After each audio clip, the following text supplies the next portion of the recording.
आपको परमेश्वर के सामने दीन करें, क्योंकि वचन हमें दीनता के विषय में बहुत सारी बातों को सिखाता है।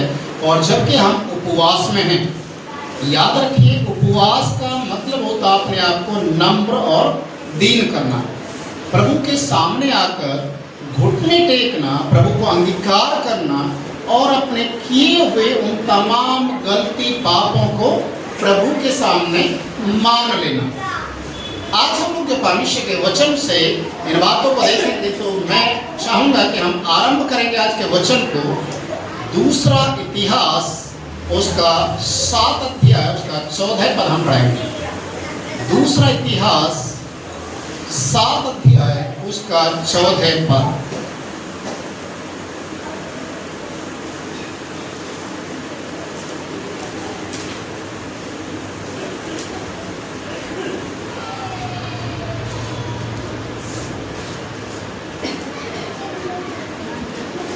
सात का 14।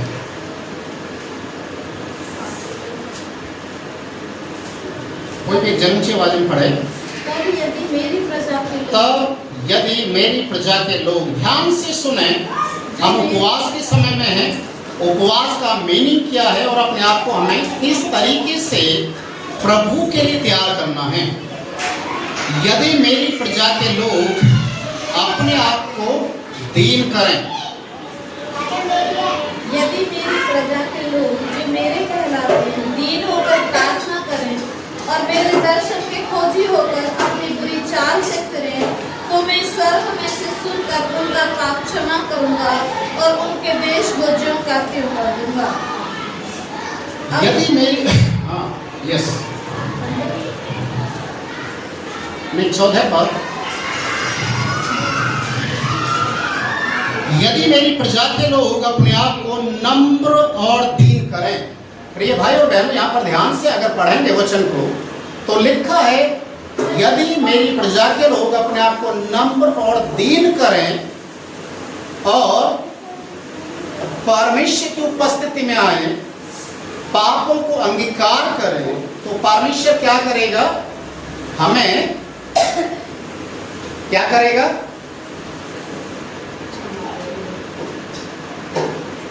नहीं, साथ में कौवा तो नहीं बैठा रखा?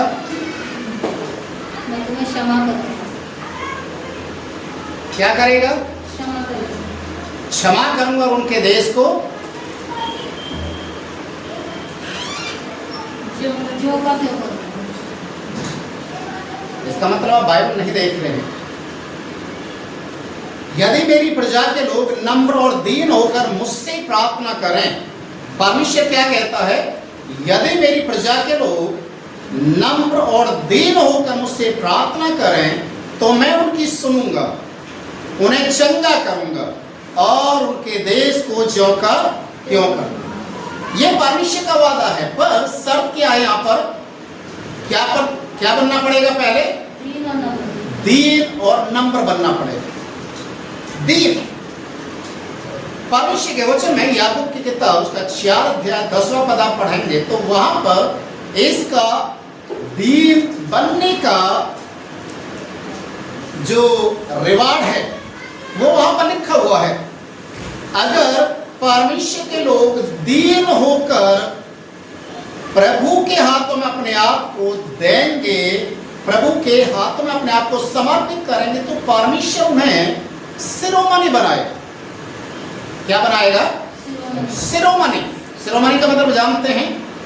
जो मुकुट मणियों से जड़ा हुआ होता है वो परमेश्वर आपके सर के ऊपर रखेगा।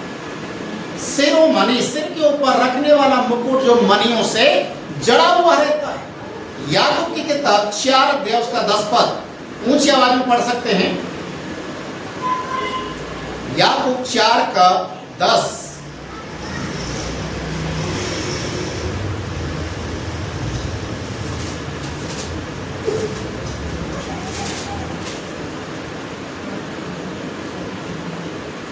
प्रभु के सामने दीन बनो तो वह तुम्हें शिरोमणि बनाएगा। क्या बनाएगा? शिरोमणि। क्या बनना पड़ेगा आपको? दीन। तो परमेश्वर का वचन क्या कहता है कि यदि मेरी प्रजा के लोग क्या बनेंगे? दीन बनेंगे, तो मैं उनको चंगा करूंगा। आज हमारे जीवन के अंदर बीमारी आती है, समस्या आती है, परीक्षा आती है। बहुत सारे लोग घमंड के कारण, अहंकार के कारण अपनी गलतियों को मानने के लिए तैयार नहीं होते। कई बार तो ऐसे लोग होते हैं जो टूट जाएंगे पर झुकना उनको नहीं आता। और वचन हमें क्या सिखाता है यहाँ पर? नम्र होना, दीन होना इस बात को दर्शाता है कि हम प्रभु के सामने उसके आशीर्वाद को पाने के लिए, उसकी चंगाई को पाने के लिए, उसके नजदीकी में आने के लिए अपने आप को नम्र और दीन करना पड़ेगा। अगर कोई विपत्ति हमारे ऊपर आ रही है, कोई समस्या आने वाली है, तो वचन में लिखा है कि यदि मेरे लोग दीन होकर, नम्र होकर प्रार्थना करेंगे तो हो सकता है परमेश्वर उस विपत्ति को जो आने वाली है उससे बचा ले, उसको ना आने दे। ऐसा जीवित उदाहरण हम योना नबी की किताब में पढ़ सकते हैं। योना नबी,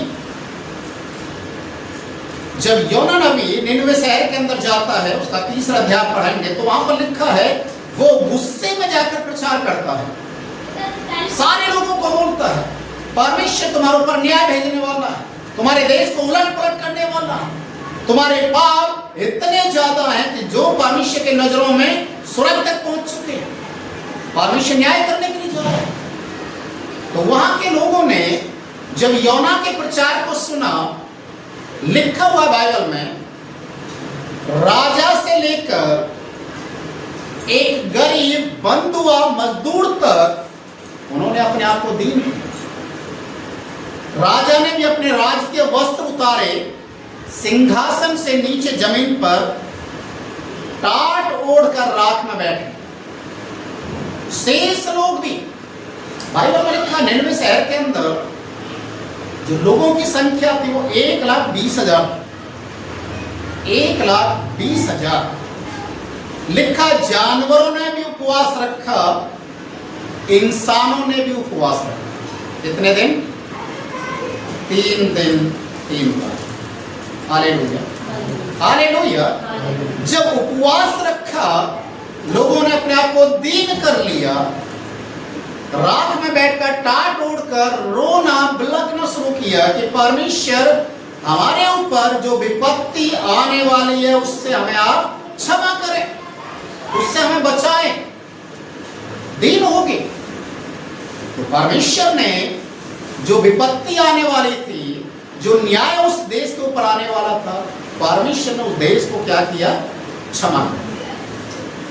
हालेलुया, हालेलुया, हालेलुया। 1,20,000 लोग बच गए क्योंकि उन्होंने अपने अपने पापों को मानकर, घमंड अहंकार को छोड़कर दीन बन गए। यही कारण था कि परमेश्वर के आशीष उन्होंने अपने जीवन में लेना शुरू कर दिया। यहां पर लिखा हुआ है कि यदि मेरी प्रजा के लोग नम्र और दीन होंगे, वो प्रार्थना करेंगे, अपने पापों से मुकर जाएंगे, मन फिरा लेंगे, तो परमेश्वर स्वर्ग से उनकी सुनेगा, स्वर्ग से। Hallelujah, hallelujah. इसलिए जरूरी है कि हम अपने आप को क्या करें? दीन करें। और दीन का सही परिभाषा में अगर बोला जाए तो अपने आप को उस ईश्वर के सामने सौंप देना, सरेंडर कर देना अपने आप।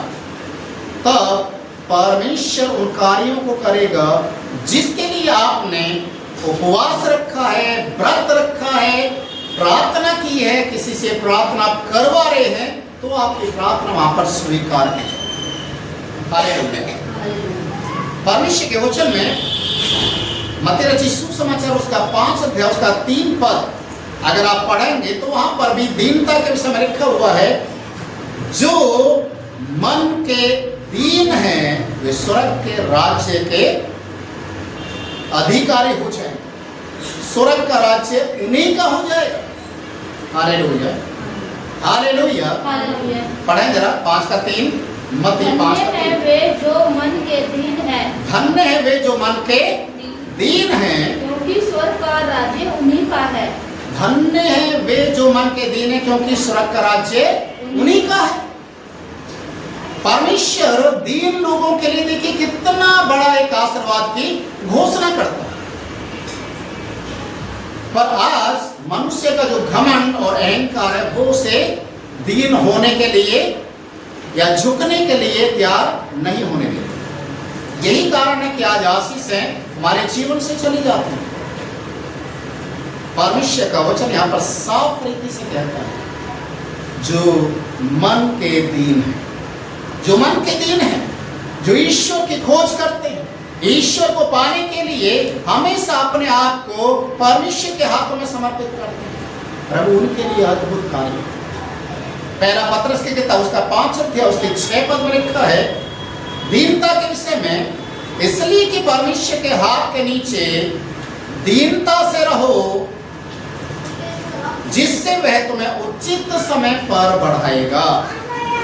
अपने आप को परमेश्वर के बलवंत हाथ के नीचे क्या करें? दीनता से लेकर आ जाएं। परमेश्वर के हाथ के नीचे अपने आप को समर्पित कर दें। उस समय परमेश्वर आपको बढ़ाएगा, आपको आशीष देगा। और लिखा है उचित समय पर। जब परमेश्वर का समय आएगा, देखिए अभी तो आपका समय हो सकता है, संसार के लोगों का समय हो सकता है, पर जब परमेश्वर का समय आएगा और परमेश्वर ने जो आपके लिए ठहरा दिया है, प्रभु आपको उठाना सीखेगा। परमेश्वर गिरते हुओं को उठाता याद रखता। इसलिए परमेश्वर के सामने अपने आप को बड़ी नम्रता के साथ, बड़ी दीनता के साथ लेकर आए और प्रभु के सामने घुटने टेक कर उसे अंगीकार करें। मन को फिराएं। नीति वचन उसके 28 अध्याय के 13 पद में लिखा हुआ है, यदि हम अपने पापों को मान लें और छोड़ दें। देखिए एक तरफ है मानना और दूसरी तरफ है छोड़ना। कई बार लोग मान तो लेते अपनी गलतियों को, पर उन गलतियों को मानने के बाद छोड़ते नहीं है। एक बार माफी मांगेंगे, अगले दिन फिर गलती करेंगे, फिर माफी मांगेंगे, फिर गलती करेंगे। तो वचन में लिखा हुआ है कि क्या परमेश्वर इस तरीके से आपके जीवन के अंदर उन कार्यों को करेगा, उन आशीषों को आपके जीवन में देगा जो परमेश्वर के नाम से आप मांगने के लिए आए हैं। लिखा हुआ यहाँ पर 28 अध्याय नीति वचन 28 उसका 13 पद,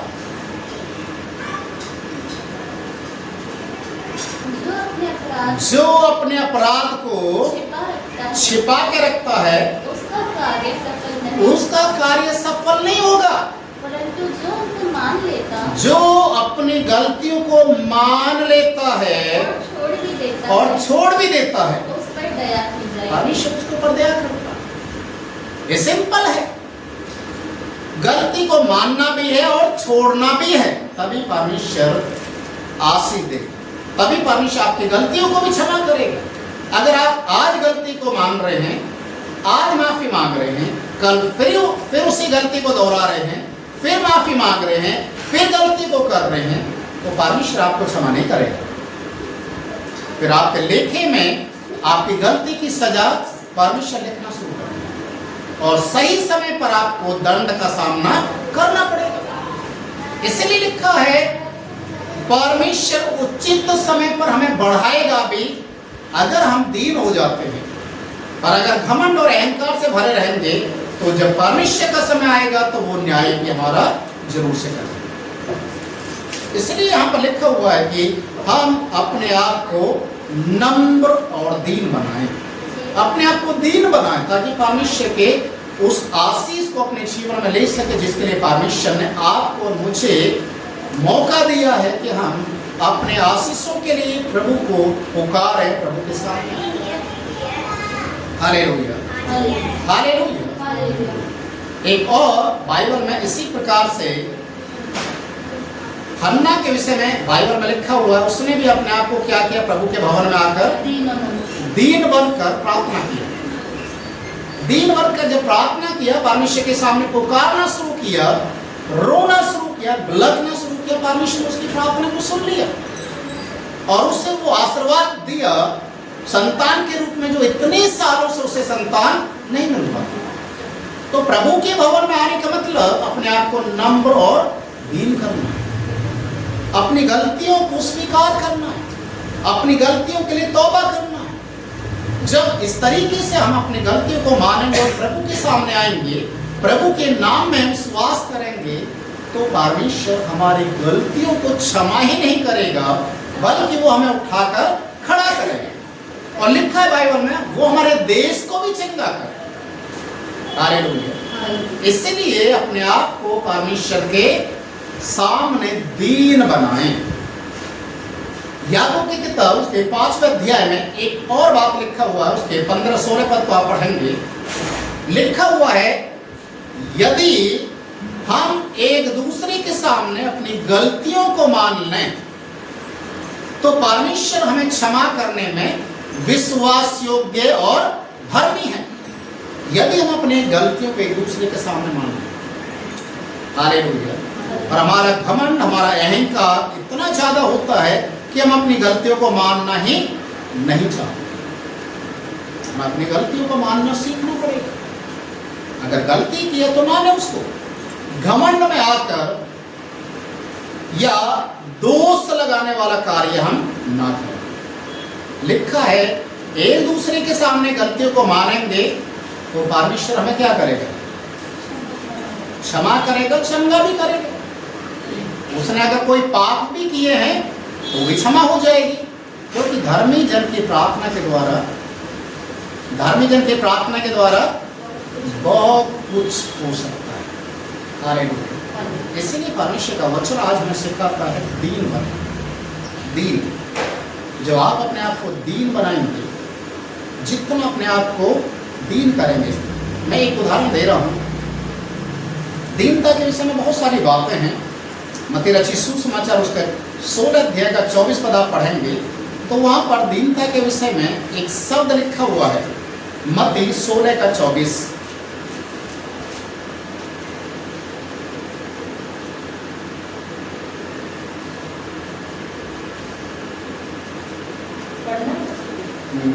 तब यीशु ने अपने चेलों से कहा, यदि कोई मेरे पीछे आना चाहे तो अपने आप का इनकार करे और अपना क्रूस उठाए और मेरे पीछे हो ले। बस यहाँ पर क्या लिखा हुआ है? यदि कोई मेरे पीछे आना चाहे तो अपने आप का इनकार करे। इनकार का मतलब यही होता है कि आप अपने अहंकार, अपने घमंड को छोड़ दें और अपना क्रूस उठाएं और मेरे पीछे आएं। मतलब अपने आप को इतना नम्र और दीन कर दें कि परमेश्वर अपने हाथों में आपको लेकर आपको तैयार करना शुरू करें। मैं हमेशा एक उदाहरण देता हूँ 5 उंगलियों का। कितने लोग जानते हैं इस उदाहरण को? 5 उंगलियों वाला। ये 5 उंगलियों में आपस में लड़ाई होती है, झगड़े होते हैं और ये 5 उंगली एक दूसरे के ऊपर आरोप लगाते हैं और अपने आप को बड़ा करने के लिए, बड़ा समझने के लिए अपने अहंकार और घमंड से भरी रहती है।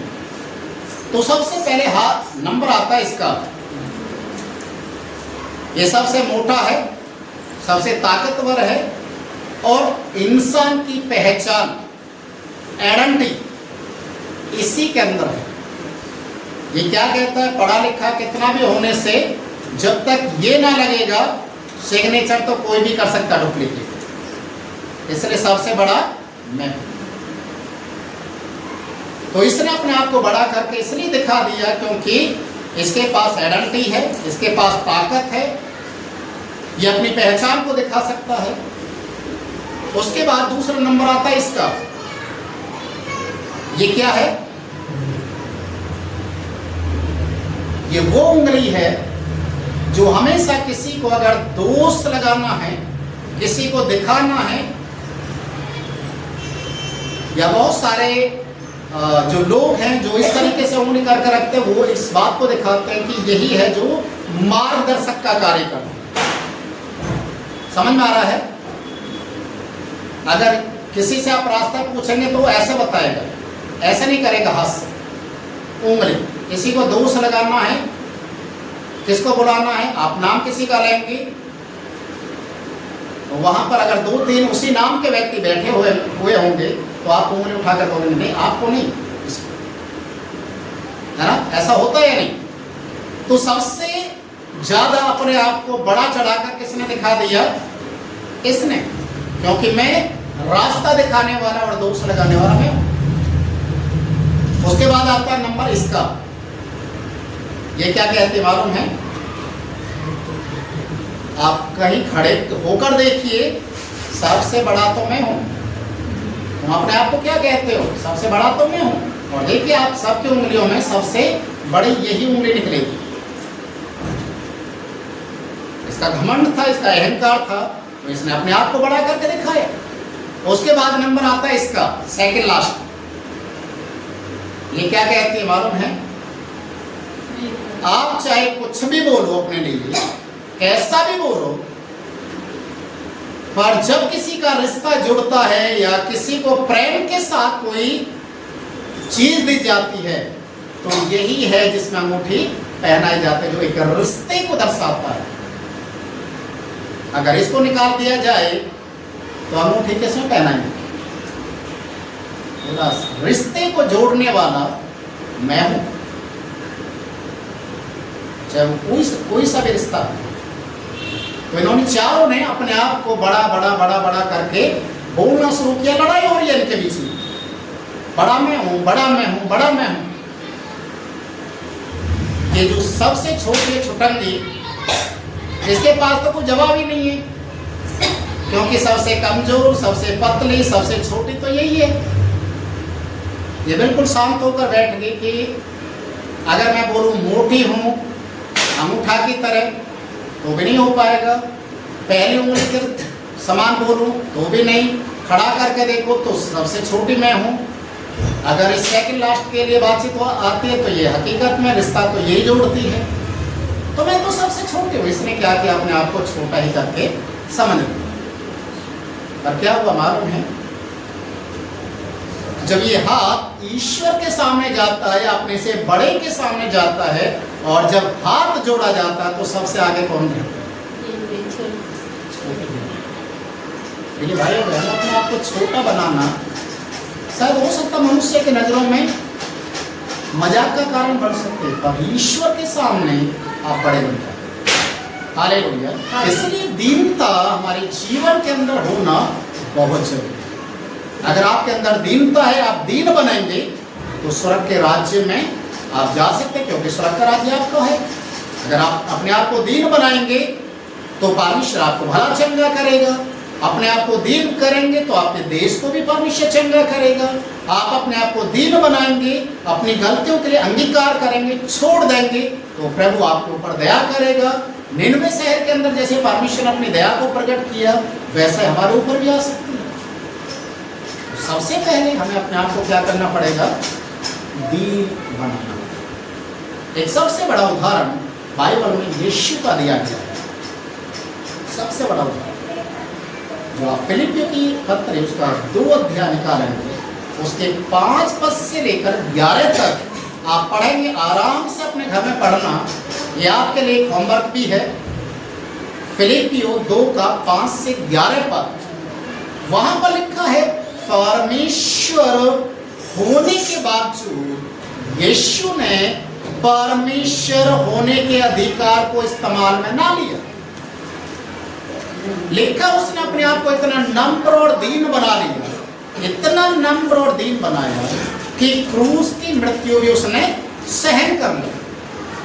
क्रूस की मृत्यु, और परमेश्वर उसे वो नाम देता है जो सारे नामों में सबसे श्रेष्ठ नाम है, सबसे बड़ा नाम है। अधोलोक हो चाहे स्वर्गलोक हो चाहे पृथ्वी लोक हो, सारे घुटने यीशु के सामने झुकेंगे। हर एक जुबान इस बात के लिए अंगीकार करेगी कि यीशु ही प्रभु। हालेलुया। यीशु को वो नाम क्यों मिला? क्योंकि उसने अपने आप को नम्र और दीन बना लिया। उसने अपने आप को इतना दीन बना लिया कि क्रूस की मृत्यु को भी उसने सहन कर लिया। बाइबल में सबसे बड़ा उदाहरण यीशु का इसलिए दिया गया, यीशु को पूछा गया, यीशु के ऊपर दोष लगाए गए यीशु के ऊपर नाना प्रकार के आरोप लगाए गए, फिर भी यीशु चुपचाप कुछ नहीं बोला,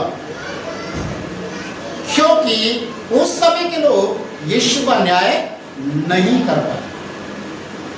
और यही कारण था कि उसने उस मृत्यु की दशा में भी जाकर वो ईमानदार, खरा और विश्वासयोग्य रहा।